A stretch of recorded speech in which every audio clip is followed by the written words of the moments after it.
Pirtûxaneya Gel Amûşê sala 1907 de hatiye vekirin. Di hundirêvê pirtûxaneyê de nêzî 40,000 çavkaniyên cuda hene. Ev pirtûxane nava heftê her roj û dawiya hefteyê roja şemiyê vekiriye û xizmeta gel dike.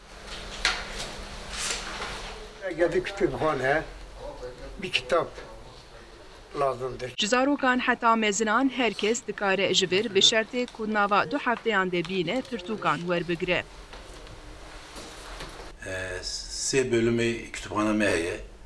Bölümekî wî ji bo nazarê mezin ku ders xebitin. Yek ji bona internetê, yek ji azaroka zarê biçûk ilköğretimê de. Ji bo kesên ku dixwazin li vir lêkolînan jî bikin, porên cudayên bêdeng û paqij hene. Di hundirêvê pirtûxaneyê de ji bîrî pirtûkan xizmeta internetê jî tê dayîn.